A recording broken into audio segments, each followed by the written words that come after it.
Boa tarde, pessoal, tudo bem? Meus queridos alunos do primeiro ano. Espero que vocês, em função dessa pandemia, não tenham ainda esquecido de mim, né? Porque o nosso contato ainda é pequeno, ainda é pouco. Mas eu acredito que não. Eu acho que as nossas aulas sempre foram muito marcantes, muito boas. Infelizmente, essas próximas aulas serão através dessa câmerazinha. Mas não tem problema, é assim mesmo que vai funcionar. É bom que a experiência para mim e experiência para vocês, não é? Porque eu sei que estudar em casa, vocês perdem um pouquinho da responsabilidade em função de não ter o professor ali. Mas é mais um momento para vocês evoluírem, para vocês amadurecerem e entenderem que estudar e aprender não é só numa sala de aula, é em todo local, certo? Então vamos lá, não perdendo muito tempo, vamos dar uma olhadinha no que a gente viu desde o começo do ano, que é a fonética dentro da gramática, ok? Vamos lá. Então primeiro eu começo relembrando com vocês o que é fonética, gente. Vamos dar uma olhadinha aqui. É a disciplina que analisa como produzimos e percebemos os sons criados por nosso sistema vocálico. É importante a gente já prestar atenção em sistema vocálico. Significa que, quando se estuda fonética, é muito mais importante o que a gente escuta do que o que a gente vê e lê. Certo? Podemos traduzir seu significado, portanto, como o estudo da fala de todas as suas particularidades. Ok? Então, fonética é importante, é interessante a gente ver que ela está muito próxima da oralidade também. Então vamos lá. Primeira medida, primeira unidade, assim como em biologia, por exemplo, vocês começam com a célula, não é? A estudar célula, e a estudar citoplasma, membrana. Na gramática não é diferente. Como a nossa célula na gramática é a palavra, é o léxico, não é? Então a gente começa desmembrando a palavra. Deixa eu voltar que eu já passei errado. Pronto, voltamos. Então, o primeiro enfoque que a gente dá é o fonema. Que o fonema é a nossa célula da gramática. É a menor unidade sonora do sistema fonológico de uma língua. Ou seja, deixa eu pegar o pincel aqui para mostrar para vocês. Quando eu pego a palavra casa, por exemplo. Casa. Ela é composta de quantas sílabas? Vocês conhecem que é uma palavra simples, né? 2 sílabas. E esse C, ele tem uma sonoridade, não tem? É a sonoridade da letra K. O A a gente escuta, não é? O S a gente escuta, mas não com som de S, com som de Z. E o A novamente. Então, cada uma dessas unidades aqui representa um fonema, certo? Vamos lá. E os fonemas, então, a gente divide normalmente dentro da gramática, dentro da fonética, em vogais e consoantes. Primeiro vamos dar uma olhadinha nas vogais. Primeiro, antes de mais nada, não está aqui no Data Show, no PowerPoint que eu preparei para vocês, mas vocês devem saber, vocês devem lembrar que o A, a letra A, é a única que sempre será vogal. O A nunca vai ser semivogal. Já E, I, O e U poderão ser vogais ou semivogais. Ok, gente? Posso seguir? Beleza. E as semivogais são os fonemas que se juntam a uma vogal, formando com esta uma só sílaba. É onde a gente entra, não é? Onde a gente entra, deixa eu seguir aqui, no problema dos encontros vocálicos, não é? Quando eu tenho os ditongos, são o quê? É o encontro de uma vogal com uma semivogal na mesma sílaba. Como, por exemplo, céu, caixa. Quando eu falo caixa, cai não é pronunciado de uma só vez? Claro que é, e vocês sabem disso, né? Então, isto é a definição de uma sílaba que a gente vai ver um pouquinho mais na frente. Certo? E céu, eu pronuncio de uma só vez.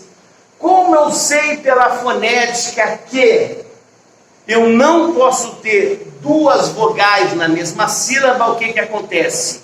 Uma fica sendo vogal e outra fica sendo semivogal. No caso de caixa, fica fácil saber qual é a vogal, não é verdade? Porque o A sempre sendo vogal, cai no I, a semivogal. E no caso de céu, céu fica um pouquinho fácil porque tem um acento aqui agudo, não tem? Então o E fica sendo a vogal e o U a semivogal. Antes de ir para o tritongo, deixa eu voltar aqui que tem uma coisa importante da nova nomenclatura, não é? Quando foi no acordo ortográfico dessa década, né, desse século, a letra Y, a letra K e a letra W foram inclusas no nosso vocabulário. E o que a gente tem que pensar? Que o Y é uma vogal porque representa o som do I. O K é uma consoante porque representa o som do K, que é uma consoante. E o W é uma vogal quando representa o U, e uma consoante quando representa o V. Porque a gente conhece várias palavras em que o W pode ser uma, como por exemplo na palavra Wilson. O Wilson, fica bem claro que é uma vogal, não é? Muito bem. Seguindo, voltando lá para os tritônicos. Pronto. Se a gente tem os encontros vocálicos, dois encontros, duas vogais na mesma sílaba ou ditongo, os tritongos, o prefixo tri, já dá dica, né? 3 vogais em uma única sílaba. Lembrando que, eu falei para vocês não esquecem, né? A gente tem o esquema sempre. No tritongo será sempre uma semivogal, uma vogal e outra semivogal. Deixa eu voltar que eu estou apanhando aqui, mas isso vai ser. Pronto. E uma semivogal, não é? Já nos ditongos, não. Nos ditongos eu posso ter uma vogal e uma semivogal, como posso ter uma semivogal com uma vogal. Eu não coloquei como exemplo, mas eu posso trabalhar aqui com vocês. Quando eu não tenho o U e o som do A, esse é o ditongo crescente ou decrescente? A gente sempre tem como norma na gramática que se eu vou no ditongo da vogal para a semivogal, eu tenho um ditongo decrescente. Se eu vou da semivogal para a vogal, eu tenho um ditongo crescente. Eu me lembro que eu ensinei para vocês, dei uma dica aqui, não dei? Que a gente trabalha o formato da boca no diz. Quando eu falo cai, a boca não começa grande, depois não diminui, ó. Cai. Então o ditongo decresce. Quando eu trabalho coando, a boca não começa pequena e depois não cresce, então é um ditongo crescente. Se vocês não lembrarem da regra, semivogal mais vogal, crescente, e vogal mais semivogal decrescente, lembrem da boca de vocês que vocês não erram, nunca vão errar questões desse nível. E temos, por fim, os hiatos, não é? Que são duas vogais juntas, porém em sílabas diferentes, como no caso de saída. Saída. No caso de saúde, ou seja, nós temos as duas vogais juntas, porém em sílabas separadas. Deixa eu apagar aqui para a gente continuar. Voltando então.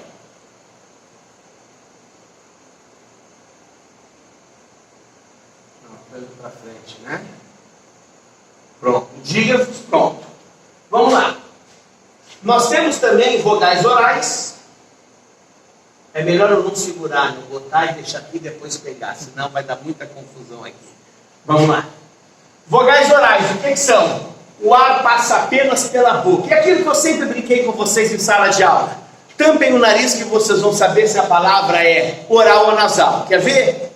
Pai, não fala igual? Mãe, fala igual? Não, não é? Mãe, fica claro que o som sai pelo nariz. E pai, fica claro que sai pela boca. Então, quando o som sai pelo nariz, vogais nasais. Quando sai pela boca, vogais orais. Abertas ou fechadas, não é? Por exemplo, café. O E fica claro que é aberto, não é? Dedo. Não dá a impressão que aqui teria supostamente um circunflexo, que é exatamente o que fecha, não é isso? Então, sempre quando eu tiver a boca mais aberta, o som mais puxando para o agudo, eu tenho uma vogal aberta. Quando o som estiver puxando mais para as fechadas, mais fechada, mais para o grave, eu tenho uma vogal fechada. Vamos seguir. Dígrafo. Por que o dígrafo é importante? Porque se a gente estuda que fonema é o som que cada palavra tem, que cada letra tem, como é que vai funcionar no dígrafo? O que quer dizer di? É do prefixo grego, não é? Di quer dizer dois, ou seja, eu tenho duas letras, duas grafias para um som só, que é o caso dos 11 dígrafos que eu já trabalhei com vocês, que a gente está agora revisando. O LH, o CH, o NH, o RR, SS, QU, GU, SC, S cedilha, XC e XS. São os 11 dígrafos. Desses nós temos 1, 2, 3, 4, 5, que não se separam, e os que estão circulados são os dígrafos separáveis. Por que é importante isso? Às vezes o aluno pensa, tio, eu vou usar isso quando e onde, por quê? Porque quando vocês estiverem fazendo uma redação, vocês normalmente chegam no final da linha e às vezes a palavra está na metade, não é? E essa translineação, ou seja, essa separação de sílaba, ela é fundamental para que tu não cometa erros grosseiros na hora da separação de sílabas na redação. Por isso que é tão importante vocês saberem isso, para evitar erros grosseiros que a gente vê por aí em algumas redações. E o dígrafo vocálico. Quais são os dígrafos vocálicos? Os dígrafos vocálicos são sempre as vogais mais o M e o N. Sempre nessa ordem. Por exemplo, a M é M, I, O, U. A, E, I, O, U, acompanhado ou de M ou de N. Mas sempre nessa ordem. Primeira vogal, depois o M. Primeira vogal, depois o M. Isso, claro, na mesma sílaba, não é? Aí nós teremos os dígrafos vocálicos. Por isso que quando a gente tem questões, por exemplo, palavra como tampa, e a gente vai ver quantos dígrafos nós temos, aliás, quantos fonemas nós temos, a gente faz o T, a gente junta e faz o A, o P e o A. Ou seja, tampa tem 5 letras, porém só tem 4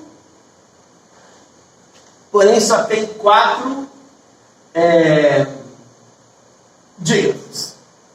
Por quê? Porque o A e o M é um dígrafo vocálico.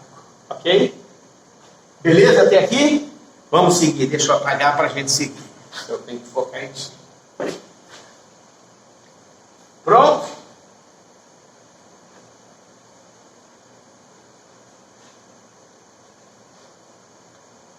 Bom, de tom já vimos, né? Ótimo. De tom hiato. Encontro consonantal. A gente quando vê aqui, ó, quando a gente volta a ver, isso daqui é um encontro consonantal, não é? Não parece? Na realidade é um encontro de 2 consoantes, mas não é chamado de encontro consonantal, por quê? Porque é um som só, é um fonema só para as 2 letras. Quando a gente vê aqui, a gente vê bem claro que quando eu falo florista, quando eu falo pra, eu escuto o som das 2. Então é isso que caracteriza o encontro consonantal. E os encontros eles se dividem em perfeitos e imperfeitos. O que significa perfeito? Quando os dois estão na mesma sílaba. Aqui no caso, sílaba prato. E os imperfeitos é quando estão em sílabas diferentes. Por exemplo, almo, pastas. Quando estão em sílabas diferentes, as 2 consoantes, eu tenho um encontro consonantal imperfeito. Quando as 2 consoantes estão na mesma sílaba, eu tenho os encontros consonantais perfeitos. Ok até aí? Vamos lá. Então agora é importante a gente ver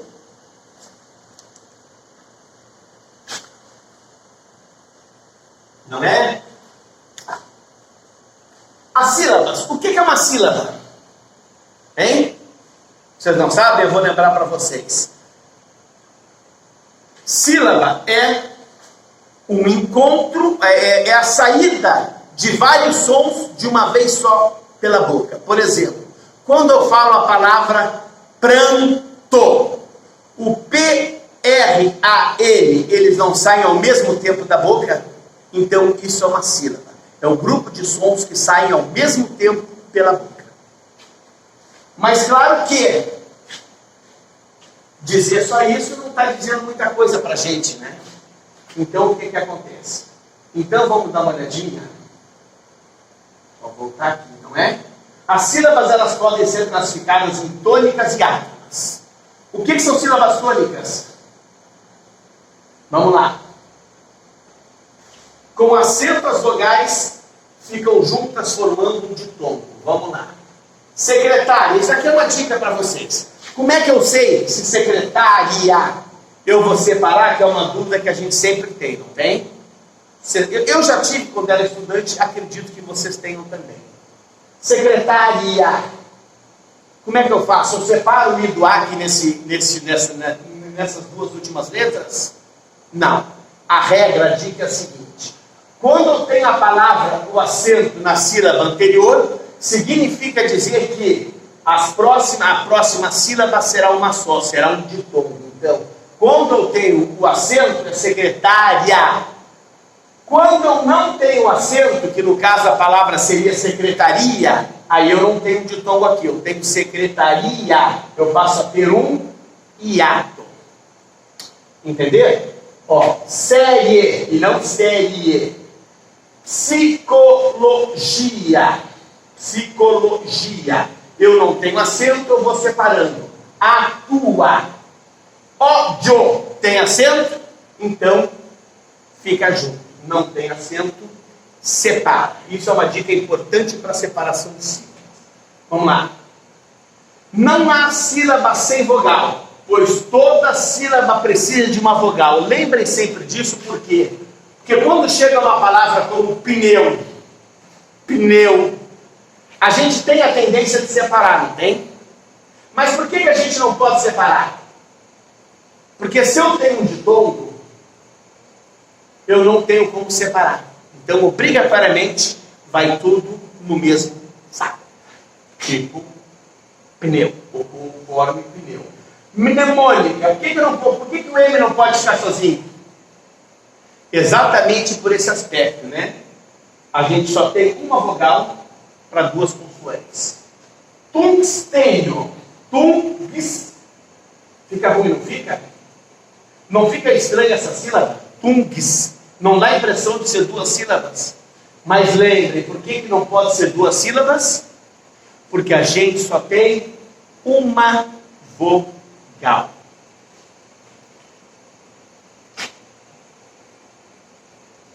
Eu preparei, acho que mais uma dica aqui para vocês. Isso, vamos lá. As palavras se apresentam prefixo. Você sabe o que é prefixo? Já deixa eu adiantar para vocês. Prefixo são afixos que são presos à palavra, normalmente mudando o significado dessa palavra. Por que eu já falei isso para vocês agora? Porque a nossa próxima aula, a nossa próxima gravação, na próxima segunda-feira, a gente vai trabalhar exatamente estrutura e função e formação das palavras, certo? Para a próxima segunda. Vamos lá. Então, seguindo. Aqui. Se houver uma vogal após o prefixo, a vogal puxa a consoante. De que forma? Subentendido, não é assim? Mas como eu tenho uma vogal depois, então eu vou puxar o B para cá. Então fica subentender. Transamazônica, fica transar. Às vezes a gente tem a tendência de colocar transamazônica. Cuidado, isso daqui é um erro, viu? É um erro grosseiro que a gente não deve cometer. Se depois do prefixo a palavra iniciar com uma vogal, significa dizer que eu tenho que juntar a consoante do prefixo junto à vogal do radical da palavra seguinte. Sublinhar. Sublinhar. Aqui. Eu tenho depois do sub uma vogal? Não, né? Então significa dizer que eu não posso juntar. Então vai ficar sublinhar. Mesma coisa, sublegenda. Eu não tenho como juntar. Certo? E por último, que vocês não podem esquecer, a gente pode ter duas vogais iguais na mesma sílaba? Pode não. Beleza, beleza. Vou. Então eu sou obrigado a separar. Vou. Creem. Creem. Assassino. Assassino. Olha que interessante a separação de assassino. A-S, S-A-S, S-I-N-O. E por último, uma palavra que eu queria trabalhar com vocês, que é a palavra churrasqueira. Vamos lá. Por quê? Vamos lá. Estão vendo direitinho a palavra churrasqueira aqui? Hein? Estão vendo direitinho? Vamos lá. O que eu posso fazer em termos de fonética com a palavra churrasqueira? Primeiro vamos ver a quantidade de letras, não é? Vamos fazer uma separação de todos os aspectos dentro da fonética em que eu posso trabalhar churrasqueira. Primeiro, o número de letras. 1, 2, 3, 4, 5, 6, 7, 8, 9, 10, 11, 12, 13. Então eu tenho 13 letras. Quantas sílabas eu tenho? Churrasqueira. 1, 2, 3, 4. Eu tenho 4 sílabas. Quantos fonemas eu tenho? Existe uma regrinha que eu até brinco dizendo que na realidade é até uma equação, uma fórmula matemática que tu usa para não errar a quantidade de fonemas. Como é que a gente descobre o número de fonemas que uma palavra tem? É o número de dígrafos menos o número de letras. Aí que conta o número de fonemas que tem. Então vamos ver, quantos dígrafos eu tenho na palavra? Eu tenho 1, 2, 3. Eu não tenho 3 dígrafos? Então quantos fonemas eu vou ter? Se eu tenho 13 letras, eu vou ter 10 fonemas.